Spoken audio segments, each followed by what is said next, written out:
Part 1. The Galactic Engineering Consortium had existed for 12,000 standard cycles. In all that time, it had welcomed 37 species into its membership. Each species had contributed to the Great Archives, a vast collection of every solution, every breakthrough, and every elegant piece of engineering that had helped the galaxy's civilizations reach the stars. The archives were sacred. They represented the accumulated wisdom of countless generations, carefully preserved and cataloged for all time. Archivist Oral had served the archives for 600 cycles. There were a species of living crystal, and Oral's neural matrices had been grown specifically for one purpose: to find patterns, to see connections that others missed, to understand how knowledge flowed from one breakthrough to another across species and centuries. In 600 cycles, Oral had never encountered anything that truly confused it. Then the humans arrived. Humanity had joined the consortium 43 cycles ago. They were young, by galactic standards, barely a blink of an eye since they had first left there. The consortium had accepted them because they showed promise, and because the rules required that any species capable of faster-than-light travel be given membership. No one had expected much from them. Young species rarely contributed anything significant to the archives in their first few centuries. But the humans had not behaved like a young species. In 43 cycles, their engineering submissions had triggered 847 separate review flags. Oral had personally examined each one. The flags were not for errors or incompetence. The archives had seen plenty of that from young species who did not yet understand the fundamentals. These flags were different. These flags were for solutions that should not have worked. The first case that caught Oral's attention was the magnetosphere incident. The hegemony had discovered a neutron star in their territory that was becoming unstable. Its magnetic field was fluctuating wildly, threatening to release bursts of radiation that would sterilize 3 inhabited systems. There were master engineers. They had spent 11 cycles developing a solution, an elegant field harmonizer that would use carefully calibrated plasma streams to smooth out the fluctuations. The mathematics were beautiful. The theory was sound. The device would take another 6 cycles to construct, but it would work perfectly. The humans had been asked to consult on the project. Standard procedure for complex problems. Fresh eyes sometimes spotted things that experienced engineers missed. The human consulting team had looked at the problem for 3 days. Then they had asked a question that made no sense. What if we just threw a moon at it? They had assumed this was a joke. Human humor was strange and often involved suggesting obviously impossible things. But the humans had not been joking. They had already done the calculations. One of the uninhabited moons in a nearby system had an unusually high iron content in its core. If they adjusted its orbit and sent it on a precise trajectory toward the neutron star, the moon's iron core would act as a massive magnetic damper. The gravitational tides would tear the moon apart at exactly the right distance, spreading the iron in a shell around the star. The magnetic fluctuations would stabilize within days. They had rejected the idea immediately. It was inelegant. It was wasteful. It violated at least 7 fundamental principles of stellar engineering. You did not solve precision problems by throwing rocks at them. The humans had shrugged and done it anyway. They had borrowed a mining vessel, attached some engines to the moon, and sent it on its way. The whole operation took 4 months. The cost was a fraction of what they had already spent on their harmonizer. And it worked. It worked perfectly. The neutron star stabilized, the 3 systems were saved, and they were left standing in their laboratories, staring at their beautiful, useless device. That had been the first flag. The second case was the dimensional rift on Station Omega 7. A research team studying exotic matter had accidentally torn a small hole in the fabric of spacetime.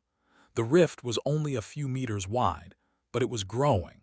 Standard containment protocols required the evacuation of the station and the deployment of a specialized engineering team equipped with quantum field manipulators. The process would take 6 days. The rift would consume the station in 4. The human crew aboard the station had not waited for the specialists. They had gathered every roll of a substance called duct tape that they could find. They had mixed it with a polymer compound from their repair kits. They had stretched this makeshift material across the rift and secured it with what their official report described as prayers and stubborn refusal to die. The specialized team had arrived 2 days later to find the rift completely sealed. The human crew was alive. The station was intact. When asked to explain exactly how their solution had worked, the lead human engineer had admitted that she wasn't entirely sure. "We just figured reality would rather stay in one piece than let us win," she had said. That had been the second flag. Oral had found 845 more. There was the time a human mining crew had escaped a cave-in by detonating their emergency rations. The food bars had contained a chemical compound that was, according to the manufacturer, technically stable under normal conditions. The miners had not been operating under normal conditions. The resulting explosion had cleared a path to the surface. There was the time a human diplomat had prevented a war between two species by challenging both of their leaders to something called a drinking contest. The details were classified, but somehow, by the end of the night, all 3 parties had signed a peace treaty and agreed to build a joint research station. There was the time a human vessel had escaped a black hole's gravity well by deliberately flying into it at a precise angle. The ship had used the black hole's own rotation to slingshot itself back out. The pilot's explanation was a single sentence: "I saw it in a movie once." None of these solutions should have worked. The mathematics said they should have failed. The theories said they were impossible, and yet the humans kept succeeding. Oral spent 3 cycles analyzing the data. It ran every pattern recognition algorithm its neural matrices possessed. It compared human solutions to those of every other species in the archives, and slowly, a picture began to emerge. The humans were engineering backwards. Every other species in the consortium followed the same basic process. They studied a problem. They developed theories to explain it. They refined those theories into mathematical models. They used those models to design solutions. They tested those solutions carefully. And only when everything was perfect did they implement the final design. It was elegant. It was reliable. It was how engineering was supposed to work. The humans did not do this. The humans looked at a problem and immediately asked, "What if we just tried something?" They skipped the theories. They ignored the models. They grabbed whatever was nearby and started throwing it at the problem until something stuck. And when something worked, they rarely bothered to figure out why. They just moved on to the next problem. It was chaos. It was madness.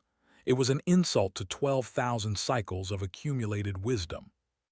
And it kept working. Oral filed its preliminary report with the High Council. The report was carefully worded, but its conclusion was clear.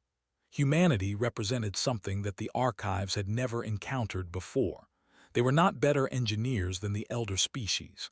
Their solutions were not more elegant or more efficient, but they were solving problems that other species had given up on. They were finding paths that no one else could see. The council read the report in silence. Then they asked Oral a question that it could not answer. "How do we classify this?" Oral's crystalline mind turned the question over for a long moment. In 600 cycles, it had never failed to categorize a piece of knowledge. Everything had a place in the archives. Everything followed a pattern. But the humans did not follow patterns. They broke them. "I do not know," Oral admitted, "but I believe we need to find out." The council agreed.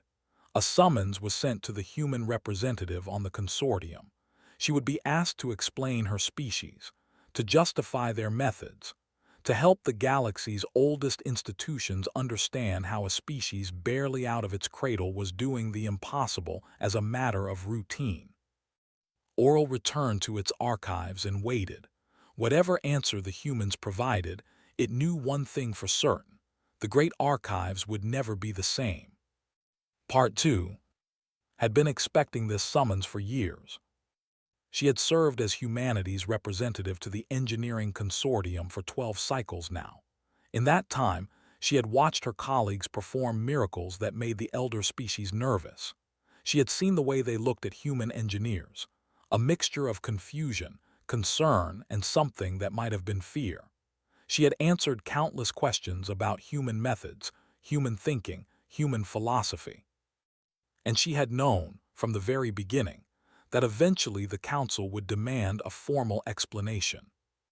She arrived at the grand chamber carrying a coffee thermos, a tablet covered in handwritten notes, and the kind of tired smile that came from too many sleepless nights preparing for this moment. The chamber was enormous, designed to accommodate representatives from species of wildly different sizes. The ceiling vanished into darkness far above. The walls were lined with screens displaying the histories and achievements of all 37 member species. Felt very small standing in the center of that vast space, but she had learned long ago that feeling small did not mean being small. The council sat in a semicircle before her, 12 representatives from the eldest and most respected species in the galaxy. Oral was there as well, its crystalline form catching the light from 1,000 different angles. Had always liked the archivist. It asked honest questions and actually listened to the answers. The council's speaker was a massive creature called, whose species had been building starships while humanity's ancestors were still learning to walk upright. Its voice rumbled like distant thunder when it spoke. Representative, you have been summoned to address concerns regarding human engineering practices. The archives have flagged 847 submissions from your species. Each flag indicates a solution that violates established engineering principles. We require an explanation. Took a sip of her coffee. May I ask a question first? His massive head tilted slightly. You may. Did those solutions work? A long silence followed. The council members exchanged glances, finally spoke again. That is not the point. With respect said, I think that's exactly the point. She tapped her tablet and requested permission to share her screen. The council granted it, and suddenly the vast walls of the chamber were filled with images, not the elegant diagrams and mathematical proofs that usually appeared in consortium presentations. These were photographs, blueprints scrawled on napkins, videos of engineers covered in grease and grime, celebrating successes that they clearly had not expected. Let me show you where humanity comes from, said. The first image was a small wooden boat. It looked impossibly fragile, barely large enough to hold a few people. 4,000 years ago, my ancestors crossed an ocean on boats like this. They had no maps. They had no instruments. They navigated by watching the stars and the patterns of birds. Half of them died. The other half found new lands and built civilizations. The next image showed a crude metal structure in a room that looked nothing like a laboratory. 80 years before we achieved faster-than-light travel, we split the atom for the first time. We did it in a squash court, under a stadium. The equipment was held together with hope and determination. The scientists knew there was a small chance they would accidentally destroy the city. They did it anyway. The images kept coming. A grainy photograph of a small spacecraft landing on a barren moon. We reached our nearest celestial neighbor using computers less powerful than the device I used to order lunch. The navigation was done partly by hand. The landing was manual because the automatic systems were overloaded. The pilot had 60 seconds of fuel left when he touched down. Let the images fade and turn back to face the council. This is what we are, she said. We are a species that has always lived on the edge of disaster. Our world tried to kill us in 1,000 different ways. Ice ages, plagues, predators, ourselves. We survived not because we were strong or smart or lucky, but because we refused to accept that problems were unsolvable. She pulled up a new display. This one showed statistics. success rates, timelines, resource expenditures. When a human engineer looks at a problem, they do not ask, "What is the correct solution?" They ask, "What do we have and how can we make it work?" We do not have the luxury of elegance. We never did. Our ancestors survived because they were willing to try anything, no matter how stupid it seemed, because anything was better than giving up. Oral leaned forward, its crystalline eyes flickering with interest. But your solutions violate fundamental principles. The mathematics say they should not work. The mathematics describe how the universe usually behaves, replied. We're very good at finding the exceptions. She pulled up the case of the magnetosphere incident. They spent 11 cycles designing a perfect solution. It was beautiful, it was elegant, it would have taken another 6 cycles to build. The 3 systems would have been sterilized before it was finished. She paused. We threw a moon at the problem in 4 months. Was it elegant? No. Was it efficient? Probably not. Did it work? Yes. And 3 systems with 12 billion inhabitants are still alive because of it. The council was silent, could see them struggling with her words. These were beings who had spent perfecting the art of engineering. Every solution they created was a masterpiece. Every breakthrough was a symphony of mathematics and theory. The idea of solving problems by throwing things at them was deeply offensive to everything they believed. Let me tell you a story, continued. During one of our world wars, our military needed to protect their aircraft from being shot down. They studied the planes that came back from combat and noted where the bullet holes were. They planned to add armor to those areas. She smiled. Then someone asked a simple question. Why are we only looking at the planes that came back? She let that sink in. The planes that came back could survive bullets in those locations. The planes that did not come back were the ones hit somewhere else. The answer was to add armor where the surviving planes had no holes, because those were the places where damage was fatal. Set down her tablet. That is human engineering. We look at problems differently, not because we are smarter, but because we have been trained by thousands of years of desperation to see what others miss. We ask stupid questions because sometimes the stupid question is the right one. We try impossible things because sometimes the impossible thing is the only option left. Rumbled deep in its chest. You suggest that your methods are superior to ours. No, said firmly. I suggest that our methods are different. Your species have achieved wonders that humanity cannot imagine. The archives contain solutions of such beauty and precision that our engineers weep when they study them.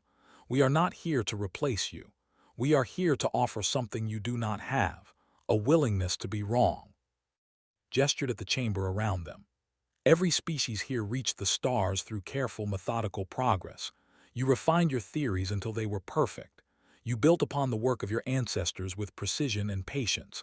That is how civilizations grow. That is how knowledge accumulates. But sometimes, she paused, sometimes a problem does not wait for the perfect solution. Sometimes you need someone willing to grab whatever is at hand and throw it at the problem until something sticks. Oral spoke again, its voice like wind through crystals. And when your solutions fail, nodded, then we learn, we try something else. We keep trying until we succeed or until we run out of options. And sometimes we die. Her voice grew quieter. Many of us have died. Our history is filled with engineers who tried impossible things and failed. But it is also filled with engineers who tried impossible things and succeeded. And for every success, the impossible became possible. The boundary of what we could achieve expanded. She looked around the chamber, meeting the eyes of each council member in turn.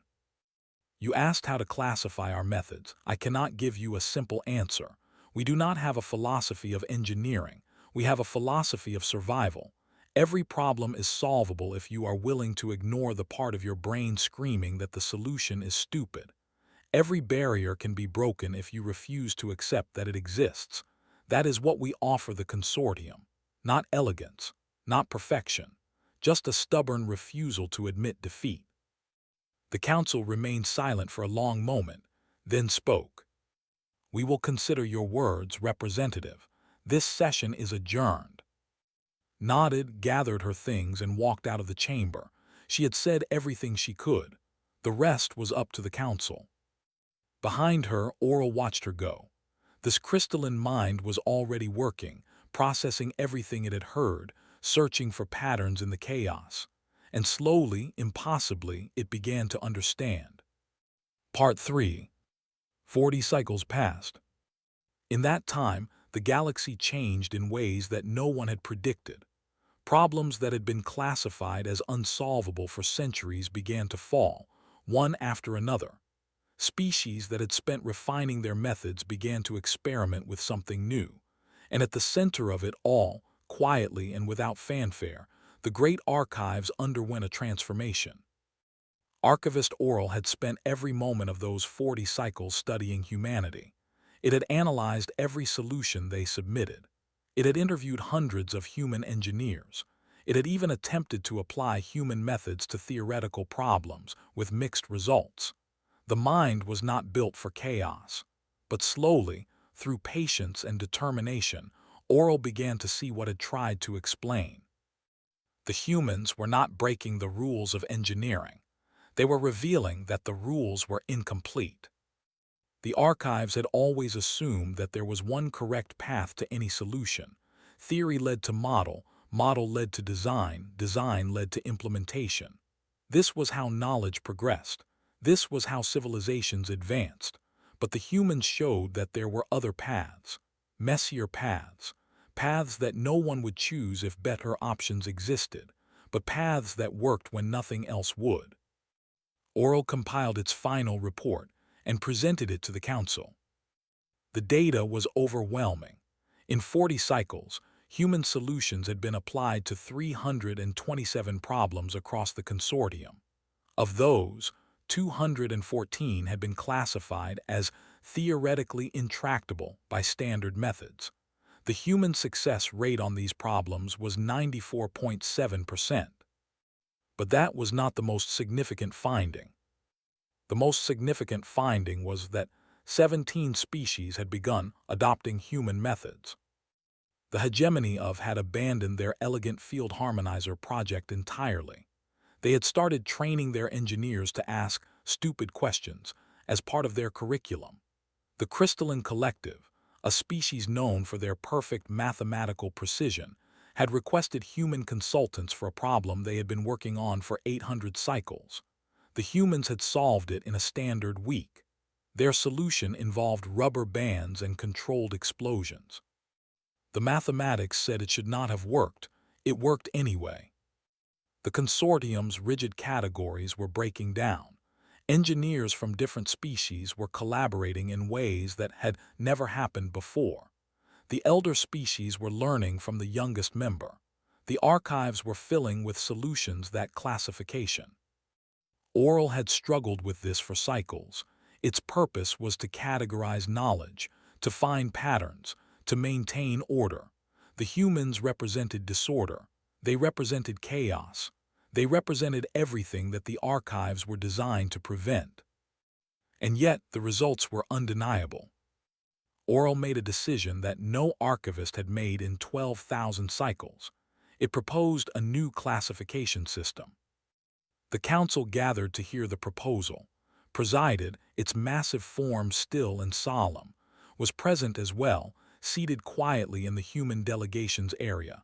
She looked older than she had 40 cycles ago, more tired, but there was a light in her eyes that suggested she already knew what was coming.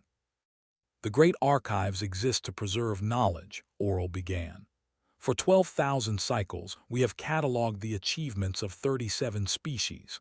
We have documented every breakthrough, every solution, every advancement that has helped our civilizations reach the stars. Our categories are ancient. Our methods are proven. Our purpose has never wavered. The crystalline archivist paused, its facets catching the light. But knowledge is not static. It grows. It changes. It sometimes reveals that our understanding was incomplete. The humans have shown us something that we failed to see for 12,000 cycles. Sometimes the universe does not require elegant solutions. Sometimes it simply requires solutions. Oral displayed its proposal on the chamber's screens. I am recommending the creation of a new classification, Humanity Standard Methodology. The council stirred. Several members leaned forward. Evan's ancient eyes showed surprise. The official definition, Oral continued, is as follows: engineering solutions that prioritize functional outcomes over theoretical elegance, characterized by unconventional resource utilization, acceptable risk tolerance exceeding consortium norms, and a documented tendency to succeed through methods that should not work. A murmur ran through the chamber. Oral waited for silence before continuing. I further recommend that this methodology be incorporated into the engineering curricula of all member species, not as a replacement for existing methods, but as a supplement, a tool to be used when traditional approaches fail, a way of thinking that may reveal solutions that our current frameworks cannot see. Spoke, its voice like distant mountains shifting. You are proposing that we teach our engineers to think like humans. I am proposing that we give them the option, Oral replied. The choice of method should always rest with the engineer, but they cannot choose a tool they do not possess. The humans have given us a gift. It would be foolish not to accept it. The debate that followed lasted for 3 days. Some species objected strongly. They argued that human methods were beneath their dignity. The collective insisted that mathematical precision was the only path to true understanding.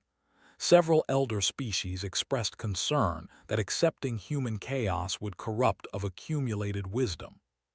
But others spoke in favor of the proposal. Species whose engineers had worked alongside humans shared stories of impossible problems solved, worlds that had been saved by unconventional thinking, lives that existed because someone had been willing to try something stupid. In the end, the vote was unanimous.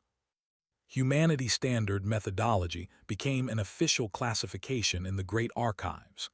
The curricula of engineering academies across the consortium were updated to include its principles.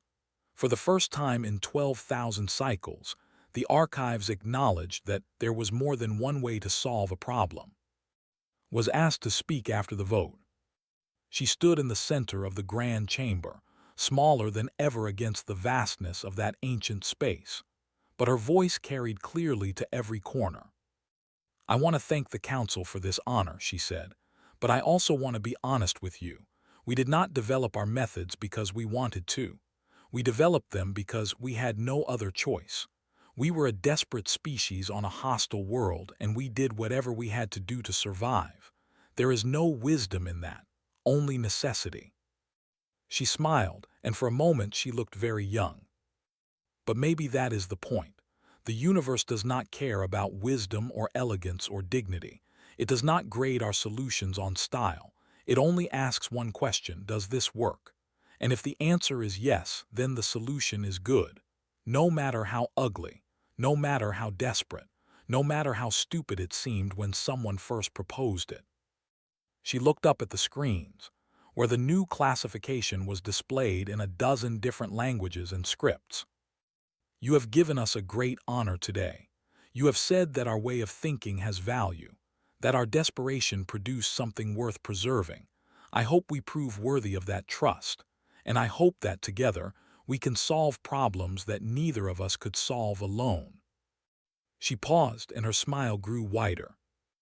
Although I should warn you, when our engineers hear about this, their first reaction will probably be, "Wait, you guys weren't already doing this?"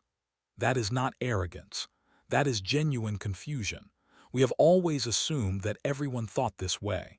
It never occurred to us that there was another option. Soft laughter rippled through the chamber, even made a sound that might have been amusement.